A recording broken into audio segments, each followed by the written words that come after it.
Welcome to the Backyard Professor Responds videos. Tonight I want to share some ideas from physicist Kevin Knuth. I've heard his name pronounced Knuth, K-N-U-T-H. I thought it was Knuth, but it apparently is Knuth, so I will call him that. He's been a physicist most of his life. Very, very credible, very interesting down-to-earth take on the physics of UFOs and why the evidence of UAPs or UFOs is important to him as a scientist. Now, I've made a big deal, and I believe properly so, about Gary Nolan, who works in the microbiology end of things. He tests metals, he produces medical equipment that help people with genetic disorders. Kevin Knuth is more of a calculator type physicist. He studies the accelerations and decelerations. That is what has interested him in these UAP discussions from the naval side of things with their radar detected tic-tacs, etc. And he also makes a very interesting case. Now, my bias for the UFOs, the UAP, the aliens, is from deep interstellar space, right? And I've admitted that. I'm not closed to other options. His discussion of the idea of aliens being from Earth is extremely interesting to me. And I thought, when I heard this today on my lunch hour, I thought, gosh, I want to share that with my audience, because that's a pretty good case. That's not bad. And we're still working on trying to figure out what these things are, who they are, where did they get their technological prowess from, right? This is the anomalies. This is what makes this subject so spectacular to study. We try to track them underneath the oceans, and they just, they take off at 3,000 miles an hour. Well, our sonar can't go that fast. It can only detect, sound waves. What's that, 600 and something miles an hour? The craft will disappear out of our sonar in no time, and we won't be able to detect it or track it at all. It's things like this that make this subject worth studying, because how can we improve our abilities underwater? How can we improve our abilities on ground and in the air, etc.? Give us humans a problem, and we like to try to figure it out.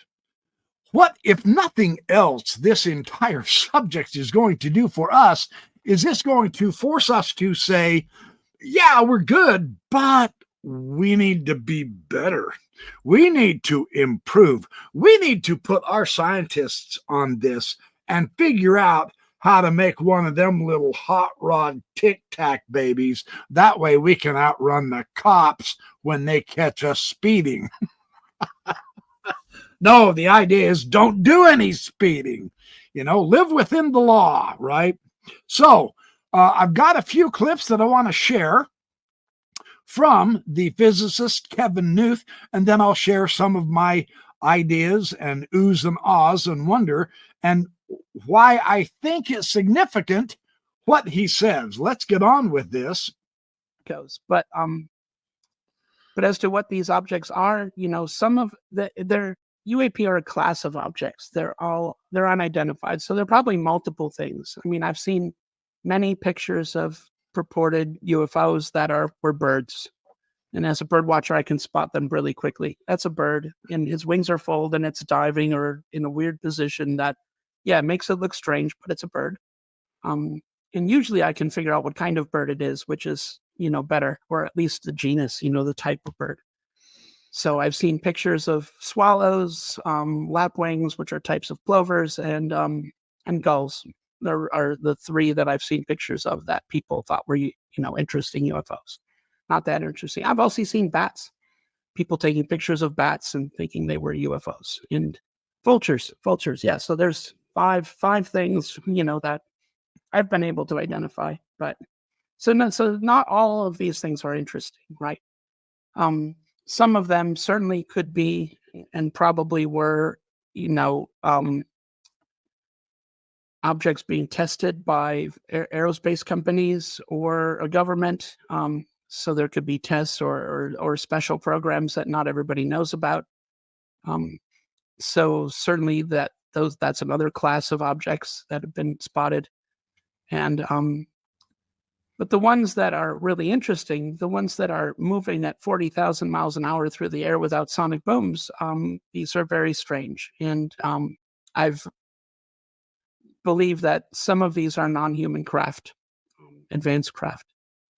And the reason for thinking that is the physics of these objects is far more advanced than anything we could do. And they've been seen for long periods of time. And there are, especially the UFOs that go into water and come out of water, been reported by ship's captains. I've seen reports going back to 1820s. Now, this is very interesting. Two items that caught my eye. Birds. They don't always just flap their wings. Some birds dive, they tuck their wings and get in a certain shape and a position. And he says many people have taken pictures of birds, mistaking them for UFOs. That's something to keep in mind when we look at videos and or pictures. So, and I know this is the conspiracy theorist in me, I get that, but are some of these clips that we see that people claim, yes, I saw a UFO, here it is, and it's a 3-second clip of a something zipping down through the video camera, and that's it. Well, why didn't you try to follow it? Because it's a bird, and eventually it has to unfold its wings.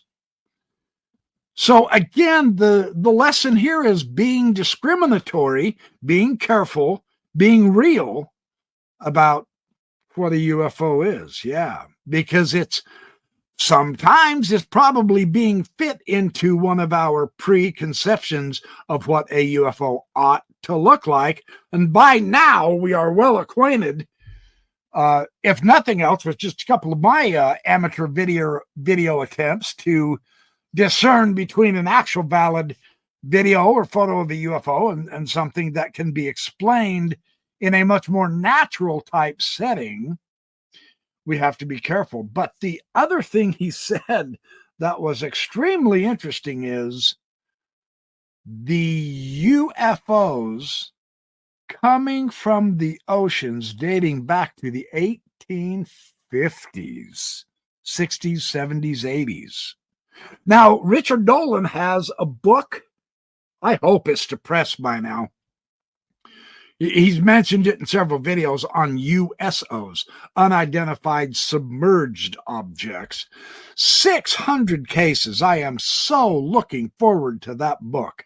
That'll be the moment it gets out. I'm going to purchase that book and read it and review it.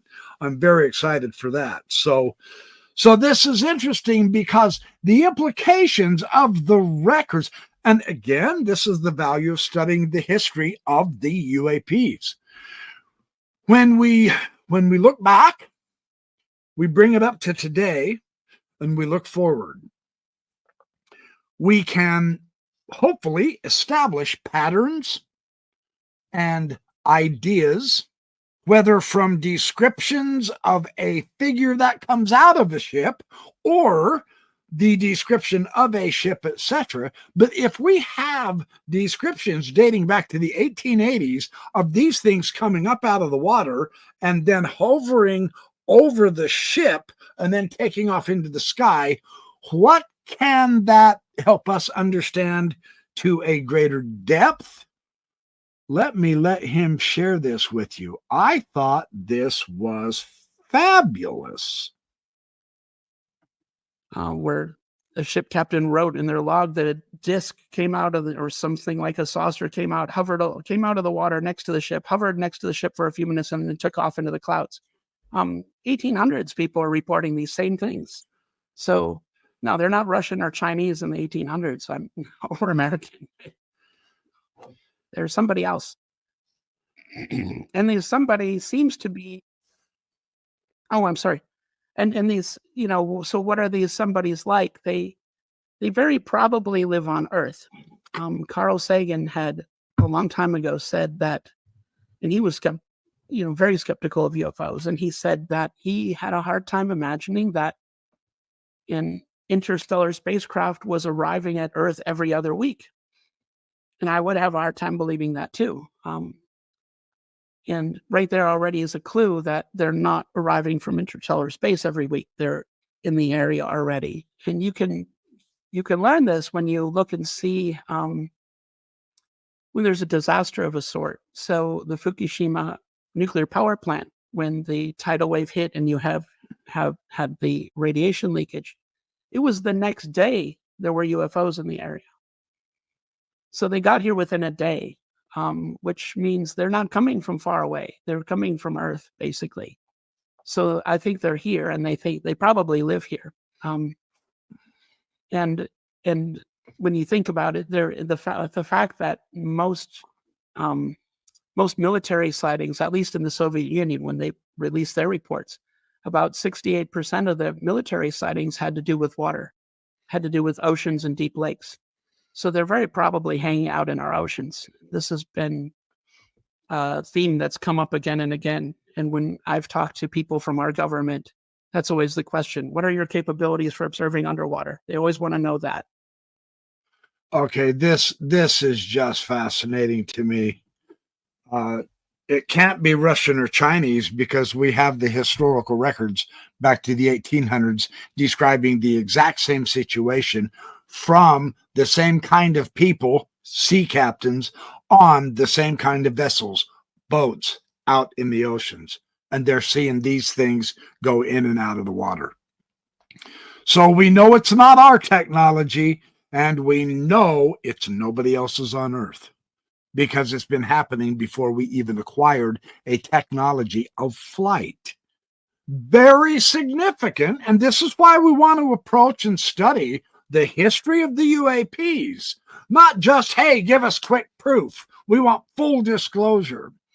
Studying the history gives us a context so that we can eliminate hypotheses and narrow down the options of what they are. And we know they're an advanced technology, not from any of Earth's cultures that we are aware of. That is absolutely significant. The other thing he mentioned that I thought was extremely interesting, he's making the case for an Earth basis of these, and I think he does very well. Carl Sagan said these things can't be arriving weekly. Notice he didn't say Carl Sagan didn't believe in UFOs. He didn't believe in UFOs from interstellar space. And I suspect, really, I'm in the minority when my bias is for the interstellar space thing. For whatever reason, maybe it's more romantic to me, or maybe it's more awe-inspiring that they conquered billions of light years of distance. And here they are. How did they do that? And you get all of the exotic flavors of speculation. They learn how to fold space so that instead of being 10 light years long, boink, it's 15 miles. All kinds of stuff. And it's all guesswork, right? It makes for kind of cool science fiction at this point, but we're not interested so much in science fiction as trying to figure out how did they get here? Well, this idea of a disaster, this third point he brought up, really surprised me because I was not aware of this for whatever reason. I had not been paying attention. I knew about the disaster from the tidal wave, the tsunami that hit Japan and destroyed that nuclear facility that stupidly we people are still putting near the oceans. Duh! Wake up, man. We're putting them in the wrong spots. The day after the UAPs were there. Because this is a threat to them also. Do we have the right to destroy our planet? I don't think so. Maybe another species who has better capability than us, who was here first, has more right than we do. Gary Nolan, in an interview, the interviewer, I think it was Colthart from News Nation, he said, well, I mean, this is a threat to us because they are invading our airspace and they are hovering over our military installations. This is a direct threat to us. And Nolan just simply nonchalantly replied, well, who said it was your airspace? Well, if the UAP had been here for several million years before we showed up, just whose airspace is it after all? Whose ocean is it after all? This is part of the adjustment that we're going to have to make as humans. If we get full disclosure and we find out we are not the dominant species, nor the more important one. Right? Okay, let's keep going. In fact, Admiral Gallaudet recently put out a Sol Foundation white paper where he talks about underwater UFOs and how they're basically ignored, but are very important. And so, 78% of this planet's surface is water. It is the most poorly named planet in our solar system. This really should be called water instead of Earth or ocean. That's what it is. And we don't know anything about our oceans. We know very little. We've mapped the surface of Mars far better than we've mapped the surface of Earth, which says a lot. So we're ignorant about our own planet and apparently ignorant about who lives here. So it's I think is interesting. And so by what right do we think we have the right to dictate what we will do with Earth's resources? Just because a few get greedy and want more power. Something to think about. The speeds and accelerations are shocking. You can't accelerate at 1,000 Gs and not expect there to be trouble. Most equipment, people certainly couldn't survive that. We can't survive more than about 10 to 11 Gs over short periods of time. And even our aircraft can't survive accelerations like that. Our new fighter jets, the F-35 fighter, the F-22, the wings get ripped off at about 13.5 Gs. So they can't even get up to 20 Gs acceleration. Most missiles can maintain some kind of directional control up to about 30 Gs, and their airframes can withstand up to about 50 to 60 Gs, but that's it. And then, so what happens at 1,000? What happens at 1,000 Gs is pretty horrible. You've got, imagine that half of you're accelerating 1,000 Gs. So imagine your top half. Let's just use round numbers, is 100 pounds, right? So that 100 pounds is going to feel like 100,000 pounds to your lower half. So what's going to happen? What would happen if you put 100,000 pounds on you? You're squished. You're a puddle of goo, right? There's no way you can survive it. So what's happening when these objects accelerate is a big question. They seem to not follow the laws of inertia that we're used to. So it looks like they might be doing something different. Very interesting. Now, what I did also now, I looked up something on ChatGPT, And I do want to read this to you. Okay, here it is. I asked the chat, what's the world record G-force survived by man? The highest G-force ever survived by a human occurred during a crash at the 2003 IndyCar Series finale at Texas Motor Speedway. Driver Kenny Breck endured a peak deceleration of 214 Gs when his car collided with the catch fence at high speed. And in terms of voluntary exposure, U.S. Air Force Captain Eli L. Beading Jr. experienced a peak of 82.6 Gs for 4/100ths of a second during a rocket sled test on May 16, 1958. He was subsequently hospitalized for 3 days. Another notable instance is Colonel John Paul Stapp. In 1954, he was subjected to 46.2 Gs during a rocket sled deceleration test. This earned him the title fastest man on Earth at the time. These cases highlight the remarkable, albeit extreme, limits of human tolerance to G-forces under both accidental and controlled conditions. So the idea of 1,000 Gs, and they've done the physics, the calculating, the idea of 1,000 Gs acceleration and deceleration that the Tic Tacs do based on the video and the radar acquisition of the Navy is simply beyond human comprehension. It is staggering. Well, that's what makes these things an anomaly. And then again, isn't that mind-blowing? How are they doing it? This is going to help stretch our own minds. Maybe we can improve our abilities. Maybe we can improve our engineering and our physics.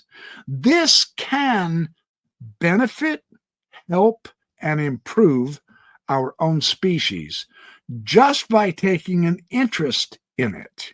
That's part of the real goodness and value of this, right? In my opinion. So one of the ideas is that they are somehow warping space-time around them so that space and time is flat inside the bubble, and then you accelerate the bubble. And that is one possible solution. But nobody knows for sure how possible. Well, yeah, we don't know. We don't know how to do something like that. The first calculations showed that the amounts of energy needed were really unreasonable, like the mass of the universe and stuff like this. But since then, people have been coming up with other strategies. And worse, you needed what was called negative energy too, which we don't know how to create negative energy or whether it even can exist in any reasonable amount of quantity. But now people are coming up ways of putting bubbles inside of bubbles, and that has gotten the energy requirements down to something more reasonable. But it's still not clear. We wouldn't know how to make something like this or how to do it. See, what I like about this, and I agree, show us the proof. Yeah, well, first we have to generate the ideas. So in our imaginations, we're casting about for potential ways we could probably do experiments or at least test a hypothesis. Yeah, test a hypothesis or 2 or 3 or 20 or 50 because we just have no idea. So when we see videos or when we hear someone trying to describe how the aliens are doing it, through negative energy, ion busting engines, etc., that's all just science fiction. That's a hypothesis. That's never fact. There is a fact we can state categorically right now. There is no such thing as a negative energy engine that the ETs are driving or using. Okay, let's just put that out there. we have a tendency to mix in science fiction description with actual science as if it is a thing, right? Well, that's entirely sus when a world-class physicist said, we have no idea how to access negative energy in any type of quantity. Because the minute you get negative energy and it's exposed to positive energy, which is literally our entire world, our entire cosmos, they hit and annihilate each other in an explosion. You get 10 pounds of negative energy. What are you going to store it in? A positive energy glass flask? Good luck with that. Because any positive energy, the negative energy comes in contact with, they annihilate in an explosion of energy, right? So, you know, we want this to be scientific, and so we hear, various types of descriptions. For instance, I want to do an experiment with you right here, right now. I've heard people tell me in comments in some of my videos, and I'm not mocking anyone. I really am not. I'm serious. I'm going to go to Chat GPT real quick, and I'm going to ask it a question. Is there such a thing as a plasma engine drive? And let's see what ChatGPT says. It says, yes, plasma engine drives exist, and they are a promising area of advanced propulsion technology for space exploration. Plasma engines use ionized gas, plasma, as the working medium to produce thrust. They're useful for space applications because they are highly efficient and can operate continuously for long durations, though they produce low thrust compared to conventional chemical rockets. So ion thrusters use electric fields to accelerate ions, which are plasma, to produce thrust. But it's low thrust. In other words, it might be difficult to get it out there, right? So there is such a thing as, and it goes on and on and on. The challenges for a plasma engine drive is the low thrust. They are unsuitable to launch from Earth's surface. It takes high power requirements. They require significant electrical power, necessitating advanced power systems, solar panels or nuclear power, and the complexity, the designing and building plasma engines with the potential to revolutionize long-distance space travel and satellite operations.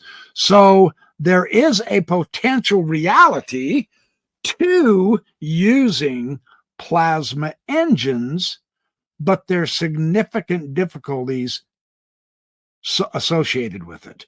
This is from our Earth-based knowledge of physics, right? But I've seen people describe the UFOs. Oh, yeah, they have plasma thrust engines. We just can't know that at this stage in the game.